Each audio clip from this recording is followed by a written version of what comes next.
नमस्कार, मी विजया बम। Bhajap is always boss म्हणणारे देवेंद्र फडणवीस कुठे आणि जनता इज ऑलवेज बॉस म्हणणारे नितीन गडकरी कुठे? कदाचित असं म्हणता येऊ शकतं की नितीन गडकरी हे एक व्यक्तिमत्व असं आहे की कुठल्याही पक्षात असो पण तत्वांना विसरता कामा नये। शेवटी आपण या जनतेच्या सेवेकरिता निवडून आलेलो आहोत, त्यांनाच वेठीस धरणं चुकीचं आहे। या फंड्यावर काम करणारं एकमेव जर भाजपमधील कुठलं नेतृत्व असेल तर ते नितीन गडकरी असतील, अशी नेहमीच चर्चा जी असते ती जनसामान्यांमध्ये होत असते। कधीही धर्म, जातपात किंवा कोण कोणत्या जातीचा आहे या मुद्द्यांवरती समोर न येता कोण जवळचा आहे, कोण दूरचा आहे, कोणाकडून पैशाची बॅग आपल्याकडे येते आणि मगच कुणाला काम द्यायचे, अशा तत्वांमध्ये किंवा या फॉलो पॉलिसीमध्ये न बसणारे एकमेव नितीन गडकरी असावेत।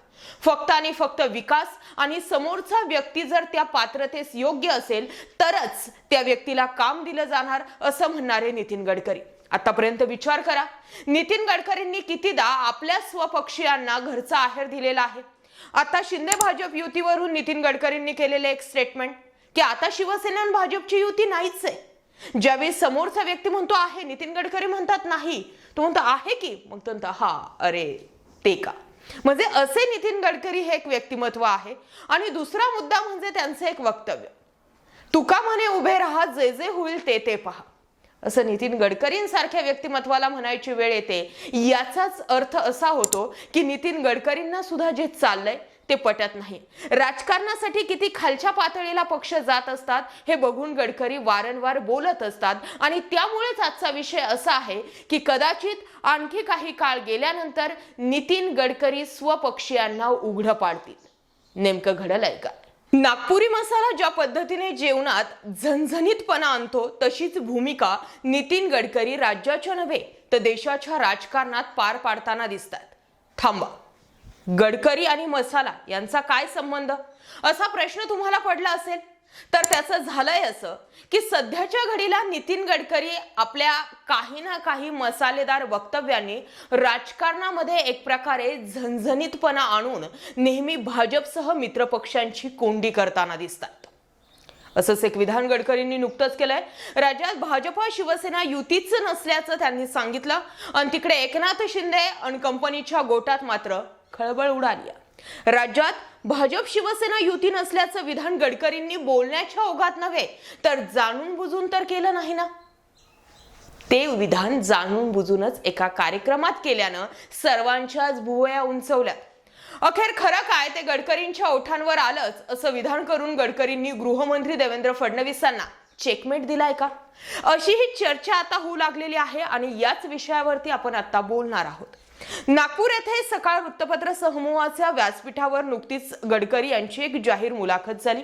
मराठी सिने अभिनेते प्रशांत दामले यांनी गडकरींना या मुलाखतीत बोलतं केलं।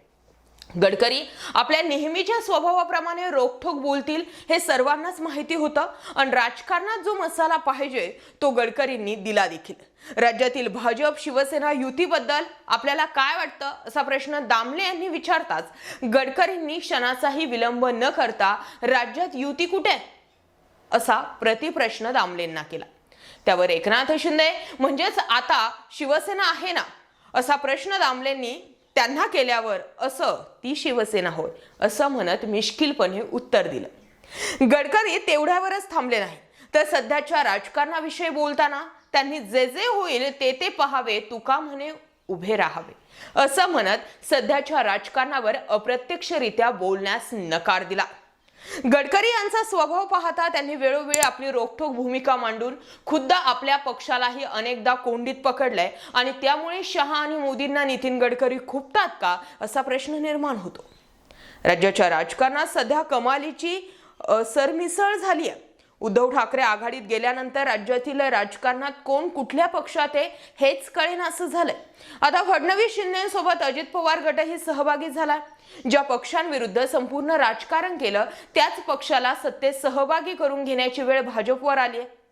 मराठा आरक्षणानिमित्त मनोज जरांगे पाटील जे आहेत ते फणा वर काढून बसलेले आहेत आणि सगळ्यात जास्त टार्गेटवर आलेले आहेत मराठा नेते आणि नितीन गडकरींसारखे भाजपचे ज्येष्ठ नेते सुद्धा आता जर सरकारला अप्रत्यक्षरित्या वारंवार आपल्या विधानातून चेकमेट करत असतील तर मग सरकारला विचार करण्याची गरज आहे। काही दिवसांपूर्वी नितीन गडकरी यांनी राज्याचे गृहमंत्री देवेंद्र फडणवीस यांच्यावर अप्रत्यक्षरित्या टीका देखील केली होती। अजित पवार यांचा महायुतीत समावेश झाल्यानंतर राज्यातील फोडाफोडीच्या राजकारणावरून गडकरींनी उघडपणे नाराजी व्यक्त केली। त्यावेळीही गडकरींच्या वक्तव्याची चांगली चर्चा झाली। आता पुन्हा एकदा राज्यातील खऱ्या शिवसेनेवरून गडकरींनी केलेलं वक्तव्य भाजप व शिंदेंच्या पचनी पडलेलं नाहीये। गडकरी केव्हा काय बोलतील याचा नेम नसल्यामुळे ज्यावेळी गडकरी माईक हातात घेतात तेव्हा विरोधकांसोबतच भाजपा नेत्यांचाही पोटामध्ये गोळा येत असतो। आता गडकरी थेट मोदी शहांशीही पंगा घ्यायला मागे पुढे बघत नाही। याचं कारण सांगताना काही जाणकार असं म्हणतात की गडकरी हे भाजपचे जुने जाणते मातब्बर नेते, राजकारण त्यांनी जवळून पाहिले। राजकारणातील 5-4 पावसाळ्यांचा एक्सपिरियन्स गडकरींना सुद्धा। गडकरींनी राज्यात आणि देशात अनेक वर्ष रस्ते विकास हे अगदी मलईदार खातं सांभाळले, परंतु पूर्ती घोटाळ्याचा आरोप वगळता त्यांच्यावर एकही भ्रष्टाचाराचा आरोप झालेला नाहीये। त्यामुळे त्यांची प्रतिमा मिस्टर क्लीन म्हणून आहे। गडकरींचं व्यक्तिमत्व हे पारदर्शी राहिलंय, त्यामुळे त्यांची जी नस आहे ती सहजासहजी कोणाच्या हाती येत नाही। प्रशासनावर त्यांचा वचक असल्यानं त्यांच्या खात्यातील अधिकारी सरळ मार्गे काम करतात। परिणामी गडकरींच्या खात्यावर चांगली पकड आहे। या व्यतिरिक्त गडकरी हे मूळचे नागपूरचे, शिवाय भाजपची मातृसंस्था असलेल्या राष्ट्रीय स्वयंसेवक संघाचं मुख्य कार्यालय देखील नागपूरला असल्यानं गडकरींना हात लावण्याआधी भाजपचे वरिष्ठ नेते 100 वेळा विचार करतात। एवढं सगळं असल्यानं गडकरी ही कुणाचीही मुलाहिजा न ठेवता खरं काय ते सांगतात व त्यामुळेच या सर्व धूर्त राजकारण्यांच्या मांदियाळीत गडकरी मात्र उठून दिसतात। गडकरींना महाराष्ट्राच्या राजकारणात सोडा, पण राज्याचे म्हणजे केंद्राचं जे राजकारण आहे त्या राजकारणातून वारंवार डावललं जातं किंवा त्यांना मेन बॉडीवर घेतलं जात नाही। वारंवार रस्ते व वाहतूक मंत्री खातं दिलं जातं, पण गडकरींनी स्पष्टोक्ती दिलेली की मला हे खातं आवडतं म्हणून मी ते घेत असतो।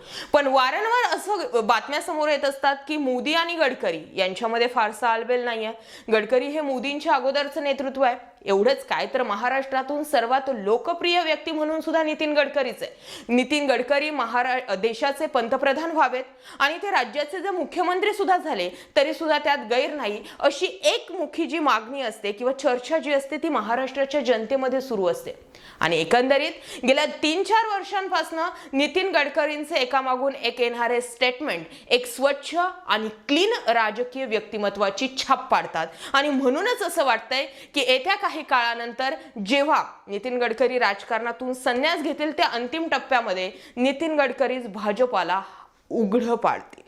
याबाबत तुम्हाला काय वाटतंय कमेंटमध्ये व्यक्त व्हा। आजचा मुद्दा विषय पटला असेल तर जास्तीत जास्त लोकांपर्यंत शेअर करत चला। आणि हो, अशाच व्हिडिओसाठी आपल्या YouTube चॅनलला आवर्जून सबस्क्राइब करा। जय महाराष्ट्र पब्लिक।